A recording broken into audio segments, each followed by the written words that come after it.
Saya tanya sebentar dulu. Normalnya itu meninggal dulu baru hidup atau hidup dulu baru meninggal? Hidup dulu baru? Ya.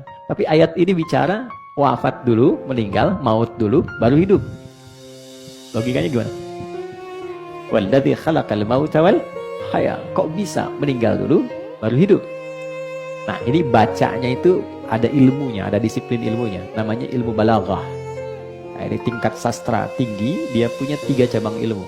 Ilmu ma'ani untuk mengkaji kata, ilmu bayan untuk menyampaikan dengan jelas, ilmu badiah untuk menghiasi yang jelas supaya diterimanya nyaman. Memang jadi imam jelas ngasih tahu sabnya supaya lurus rapi, tapi kalimatnya nggak enak. Rapetin, udah gede gini nggak tahu rapat. Jelas sih, cuman keterimanya nggak enak deh. Maka dirubah dengan bentuk yang indah sehingga terasanya nyaman.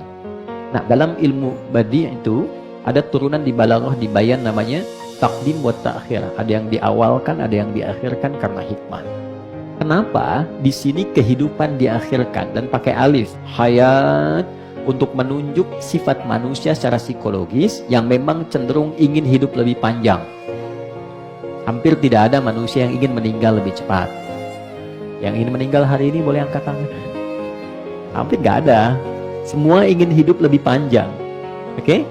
Tapi saat manusia merasa bahwa saya ingin hidup lebih lama, dia tidak sadar boleh jadi maut bisa datang lebih cepat dari apa yang dia duga. Itulah sebabnya seringkali kita diingatkan, kalau sedang terfikir berbuat sesuatu yang tidak elok, tidak baik, maka rasakan saat itu maut datang menjemput. Oke? Nah, teman-teman influencer bikin misalnya satu konten yang nggak bagus lah, ya. Ketika buat itu rasakan bagaimana kalau sedang pengen ngupload meninggal, ya kan? Pengen celah orang, rasakan ketika bikin status celah orang tuh wafat, terus diviralkan di akhirat. Si fulan meninggal ketika sedang bikin status celah orang, kan nggak enak tuh, gitu? Nah itu kuat sekali. Tapi poinnya adalah ketika ada orang mendahului kita dalam kematian, liyabluwakum ayyukum ahsanu amala, untuk menguji Anda yang masih hidup. Jadi selalu menjadi cermin kesolehan yang wafat tuh, kata Al-Quran, jadikan cermin kesolehan untuk melihat, mengcompare pada diri kita, untuk meningkatkan kebaikan kita. Jangan-jangan dia pulang itu karena memang bekalnya sudah baik. Dia orang baik gitu. Mungkin dia nggak butuh tahajud lagi, dia nggak butuh menghafal Quran lagi. Oh, saya sekarang diberi kesempatan sampai ajal karena ada kebaikan yang bahkan belum bisa dibandingkan dengan persennya dia.